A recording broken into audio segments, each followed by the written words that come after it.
3, 2, 1. Here we go!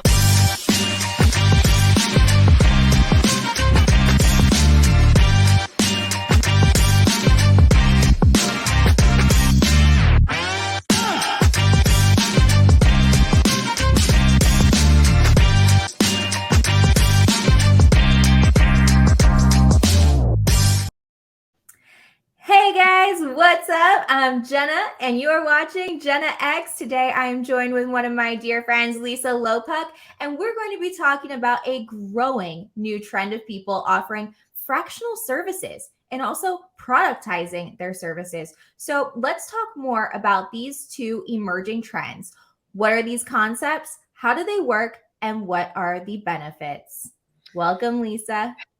Thank you. It's great to be here. And thanks for having me on the show. So let's talk about fractionalized services. What does this mean? Really, it's so similar to hiring a consultant or a freelancer, but the key difference is rather than hiring someone on a project by project basis, was what you would normally do with a freelancer or a contractor, you're hiring them as a fractional or part-time, essentially employee or an extension of your business, but they're not an employee. So it's kind of this interesting sort of hybrid of an extension of your team, but not really part of your team as an employee, if that makes sense. Yeah. So I think it's an interesting model, because why it makes so much sense is that a lot of companies, they are in this state of their development and their growth where they really need professional services of various kinds, from a marketing professional to a creative services professional, but they really can't afford the high price ticket that comes with that kind of person as a full-time employee. And so they're sort of left with some not so great alternatives. I mean, they can either have an existing more junior person that's already on their team, or maybe someone not necessarily junior, but not necessarily an expert in whatever it is that they need. And you're burdening an existing employee to try to step up and do something out of their comfort zone in order to get to move the ball forward. And it just doesn't work. You know, that's extending that person's capabilities and taking them away from what you hired them to do in the first place. So that's not a great alternative. Alternatively, I guess you can also hire a freelancer, but they're not always available, and that's project to project, and you're always doing, contracts and doing all the paperwork, and there's so much time wasted just in that effort. And then the last option would be hiring a full-blown agency, which is super expensive, and typically you have to go out to 3 bids. You could do an RFP, you get RFP responses back, you evaluate them, and then a month goes by, and you finally are deciding, on who you're going to go with and how much it's going to cost you. So it's a really interesting way to try to find that sweet spot where you can get fast, efficient, uninterrupted service with a high-level professional at a cost that you can afford as a company, and then you can scale with the growth of your company along with that person. That seems so much more efficient. And this is where DigitalPop comes in. You have recently launched DigitalPop.io to offer fractional creative services from you on a productized basis. So yes. What kind of services do you offer, Lisa? And what's your background? Lots to unpack there. Lots of questions there. First, I want to the fractional thing is one thing, but I think what's interesting, we also talked about the whole idea of productizing services, which is a new trend as well. So what we're doing at Digital Pop is really this kind of hybrid where you take that idea of a fractionalized service, but then you package it up and sell it online as if you're buying something from Amazon. So you can buy a flat rate, simple plan that is right for you. And that just makes it easy for brands to engage with you, right? So that's the productizing kind of aspect. So I'm sort of at Digital Pop, I'm combining those two things. So someone can go to digitalpop.io and then just kind of sign up for recurring monthly fractional services, which is, such a convenient way to go. So what do we do? So we offer mostly digital, we focus on digital design and creative direction. So websites and mobile apps and strategy for your digital products and just creative strategy in general. My background, I've been doing this a long time. I started out in 91 at Apple, where we were designing kind of some of the first interfaces for interactive media. So my background is sort of OG UX back in the day, thinking of like how does someone get from point A to point B in interactive space? And this was pre-web, right? So this is when there were CD-ROMs and things, and it was the same notion. There you have a lot of things to navigate in a small little window to get there. So mostly we focus on digital products. And now, it's landing pages for new product launches. It's social media, your branding, all of the different creative aspects of your company we can help you with. Beautiful, beautiful. And so more of this, you've even written books about this. Yes, I have written 7 books on interactive design, and I've toured the world speaking at different conferences about UX design, visual design, graphic design, creative direction. I've worked, both on the brand side, internally at Monster Energy. I was a vice president of creative and digital media at Monster. And I was also at Disney as a creative director for all the parks and resorts, Disneyland.com, DisneyWorld.com. So working with that, team, and that's, a huge behemoth of a company, lots of people, working on those things. But, still you kind of see that whole breadth of working with large enterprises that have these kinds of creative, big enterprise needs, building platforms. I was at eBay helping to build their platform and design that. But I've also been on the agency side. So I've been a creative director at digital agencies where I'm building a team from the ground up. And then we're servicing all kinds of different clients from different types of industries. So I've seen both sides, and I've got enough experience to kind of really understand what brands need at different times in their development. Amazing. That is amazing, Lisa. In Las Vegas, you and I had the pleasure to meet and get to know the Expector team. So yes. I want to talk about the Metaverse. Since Vegas, you've been collaborating with Dirk and Bob. What are you guys up to? Well, I was really intrigued by, meeting those guys in Vegas. And, initially, before we were in Vegas, I had heard of Expector. I got my shirt on. I don't work for Expector. I just really, really like the brand, FYI, guys. Same. Honestly, I became a fan in Las Vegas when we talked to them, because initially, I thought, oh, they're just building another closed proprietary metaverse, right? There's others that we've seen out there. And, more of a game type of focus. That was my initial thought of what they're doing. But after talking with Bob and Dirk, I realized that they've got much bigger plans. So essentially what they're thinking about building is the next generation of the internet in 3D and on the XRP ledger, which is incredible in and of itself.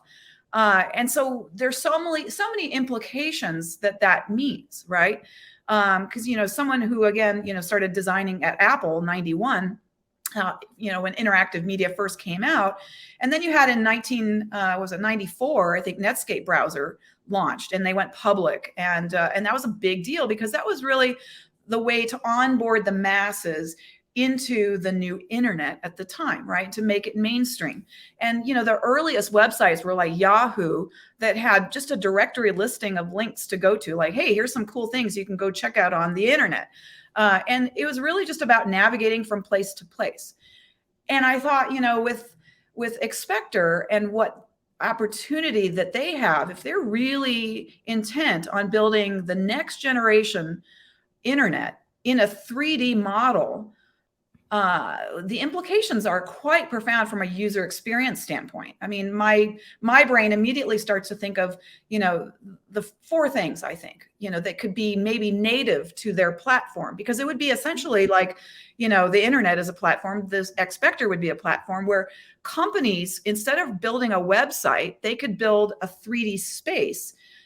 For example, Link2, right? I think they were on a Twitter Spaces a week or so ago.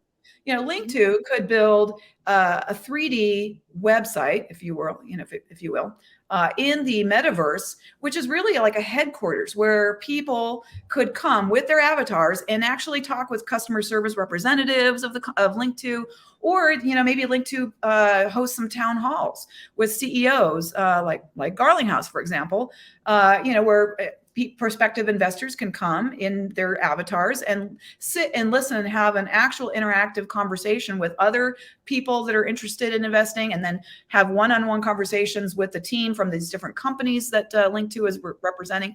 So imagine, an internet where you're combining the best of, what we have currently, which is just normal browsing, but with 3D, total realistic environments. I mean, not like the little, like little half full bouncing around like in Decentraland or something, but full walking individuals. It was, I think they're using the Unreal Engine 5 or something. I mean, the graphics are insane. So you're completely immersed. But I mean, imagine a new internet where you are really reimagining a native support for not just the navigation of going from one thing to the next, which has its own issues. How do you standardize models for navigating three-dimensional websites from one to the next, and combining them and hooking them up? Do you go through portals? Do you go through doors? What are those conventions? All over again, we've got to think through how that can work. But also there's an opportunity, for a couple other things, for native support for identity and property, NFTs, for example. I mean, imagine having ownership of your own identity. What a concept, right? So you can own that and monetize it as you see fit. Can you ask Bob to make a little tunnel, or you could, so we can Mario style teleport to, another dimension in the metaverse? These are the opportunities that my mind just kind of like, how would we create those new conventions of people navigating from space to space? I mean, there's so many implications, because you're in a social environment too. So you're combining gaming, you're combining social interaction like Twitter, but Twitter on steroids effectively, in a 3D environment, and it's still browsing information. But also there's commerce happening, right? And in this case, it could be peer-to-peer trustless commerce that's happening because you're on the XRP ledger. So you don't have these third-party gatekeepers that are sitting on top of your money, saying, hey, we're going to take 3% of every transaction just because we can, kind of thing. So it really opens up the door for peer-to-peer commerce, peer-to-peer just communication, in real time or asynchronous. Think of it now, the current internet really doesn't have that built-in support. Those are all just add-ons. Like there's a chat box in the, little chat pop-up in the bottom of a website, right? So there's that, but there's not, and there's email, right? And that's in a third party like Gmail or something. There's not really a built-in support to internet browsing for peer-to-peer communication or for commerce. So those are things that they can start to think of as a company. And then someone like me can start to think of how would those things be sort of institutionalized or standardized, so that when companies start to build in the Expectorverse and build their 3D, storefronts, that there's a level of continuity, from experience to experience that is at least a baseline, so that people can then just, not just go to one thing and learn how to use it and get around in one, and let's say in Link2's environment, but then what happens when they go over to someone else's environment, is there different standards and protocols, now you have to relearn that over again. So there is a benefit to standardizing some baseline ways of controlling how you hear the ambient noise around you, or certain people around you, talking, or how you traverse from one to the next. There's so many things that I think can be thought through. And that's what's exciting to me to think about. Wow, you are such a creative visionary. It absolutely blows my mind. They should be feeling pretty excited to be working with you, my friend. Well, I just, to me, they're exciting because it feels like the early days of the internet again in Silicon Valley. It just feels like there could be really onto something new, and they've got quite the team that they've assembled so far. They're in startup mode, like, so many other companies. It's a tough environment in this economy for any startup to get going. But I think they're really onto something, and they have quite the team behind them. So I'm excited for their prospects. I agree. I do. Lisa, as a wrap up, what do you think that it will take for Expector to be successful? Well, that's a really good question. And, I talked a little bit about this with Bob, and I sort of distilled it, and he agreed, I think. First and foremost, it has to be easy. You know, if I were to say there's three things, I would say the first priority is to make it easy, because you have to make it easy to onboard people, for them to create an avatar and an identity and to get in and start moving around and using the tools, the navigation, all the UX, right? All the stuff we've been talking about from a creative standpoint, all those things have to be there in order to bring people in the first place, right? And easy to make a 3D website for your brand. Those things need to be easy as it can be. So that's number one. And number two, I think make it fun and productive. So that when someone does go there, they get something out of it. They're either entertained, they learn something, or they got something accomplished, right? So those are the kinds of things that'll make them come back.